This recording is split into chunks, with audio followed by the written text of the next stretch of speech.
In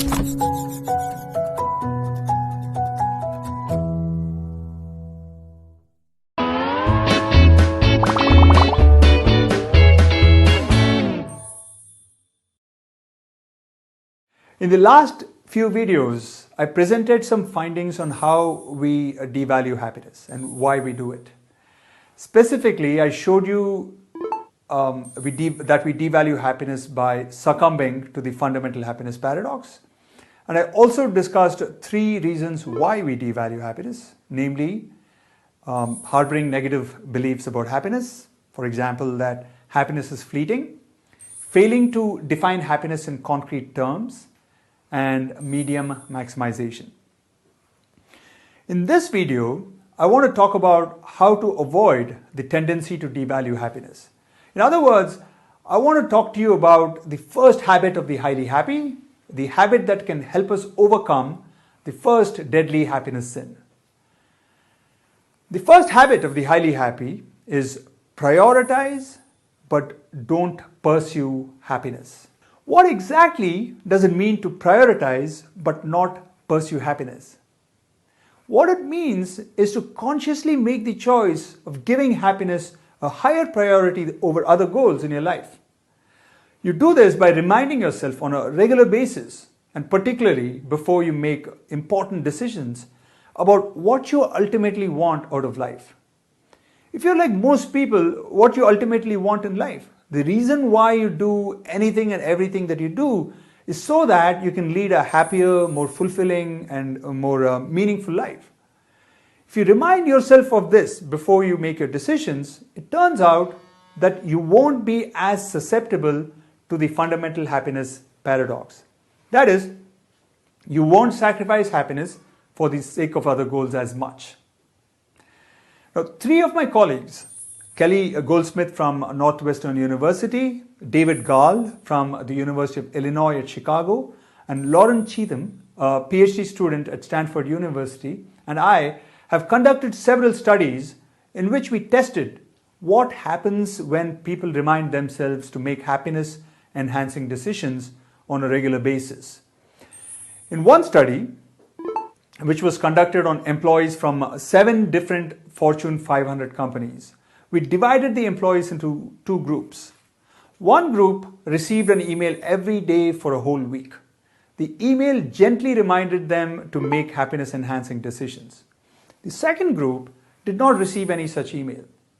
Then we asked both groups of employees to tell us how happy they were at the end of the week. As you can see from the graph, what we found was that at the end of the week, those who received the daily email reminding them to make happiness-enhancing decisions were far happier than those who did not receive any emails. We found similar results in 3 other studies that we conducted. These results suggest that reminding yourself to make happiness-enhancing decisions can significantly boost your happiness levels. Does this mean that the more we remind ourselves to make happiness-enhancing decisions, the happier we'll be? Not really. Although reminding yourself to make happiness-enhancing decisions is a good thing, you shouldn't actively monitor or chase happiness, because when you do, it's actually likely to lower your happiness levels. Why? Because when you pursue happiness too intently, you're likely to monitor how you're feeling with how happy you want to feel. And since we generally feel less happy than we would ideally like to feel, we end up feeling unhappy about not being as happy as we want to feel. That's what this paper by Moss and his co-authors and several others also shows. By the way, there's also research by Kelly McGonigal on a similar idea, that the only thing worse than feeling stressed out about something is feeling stressed out about being stressed out. That actually makes you less productive than just accepting the stress. So it's best to remind yourself to make happiness-enhancing decisions, but then not monitor happiness levels constantly. That's the idea of prioritizing but not pursuing happiness. This idea of prioritizing but not pursuing happiness is similar to the idea of prioritizing but not pursuing sleep. when you obsess about getting a good night's sleep, you're less likely to fall asleep. In fact, constantly asking yourself whether you're about to fall asleep and telling yourself, there, I almost fell asleep right there, is perhaps the best way to stay awake. So, just like the best way to fall asleep is to follow a lifestyle or adopt a lifestyle that makes it more likely for you to get a good night's sleep, for example, take a warm shower or drink a warm cup of milk, definitely don't get into an argument with your wife or your husband about which TV channel to watch. The best way to be happy is to make decisions that increase your chances of being happy. So, as we have just seen, the first habit, the antidote to the first sin, is very simple. Prioritize, but don't pursue happiness. That is, remind yourself on a regular basis to make happiness-enhancing decisions, but don't chase happiness. But how exactly do you acquire this habit? One thing that's obviously important is to know what happiness means to you. Because unless you know what happiness means to you, you can't really give it a higher priority. This just makes common sense. So in other words, you first need to define happiness. Now, as you probably know, happiness can mean different things to different people. Here are 5 definitions of happiness that I want you to consider. First, happiness can be defined as sensory pleasure. Everybody knows what this means. It means happiness equals having a party time, eating good food, drinking fine wine, enjoying wonderful massages, going on these really awesome vacations, etc.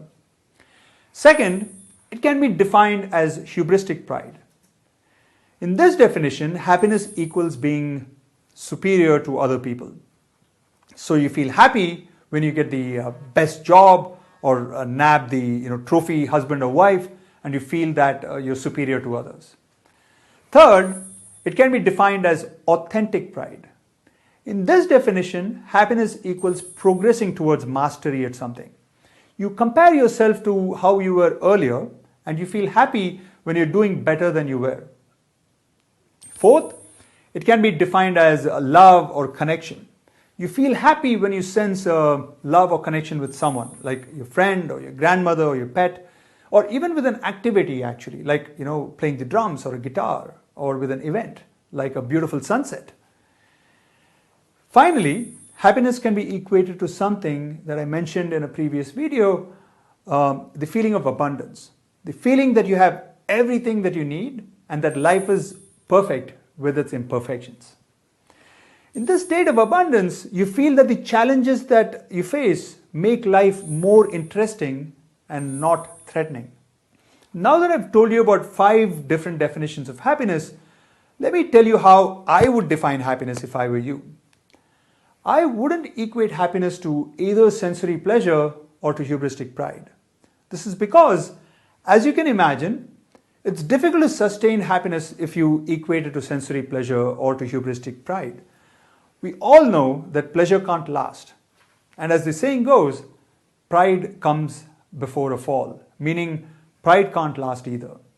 So I would equate happiness to one of the 3 other types of feelings: authentic pride, love/connection, or abundance. And of these 3, if I had to pick one, I would choose abundance. Why? Because as we will see in some future videos, not only has it got the best potential to last for a long time, it also has some other positive properties. In the next video, I'm going to ask you to come up with your own definition of happiness. But before we get there, let me quickly summarize what we discussed in this video. We discussed the first habit of the highly happy, which is prioritize but don't pursue happiness. This means reminding yourself on a regular basis to make happiness enhancing decisions, but then not obsess about how happy you are. We also discussed the importance of defining happiness, because to prioritize happiness, it's important to know what happiness means to you. And finally, we discussed the various ways in which happiness can be defined and how it's better to define happiness as authentic pride or love or abundance rather than as sensory pleasure or hubristic pride. And with that, Let's move on to the first exercise for this class in the next video, which is defining and incorporating happiness. See you soon.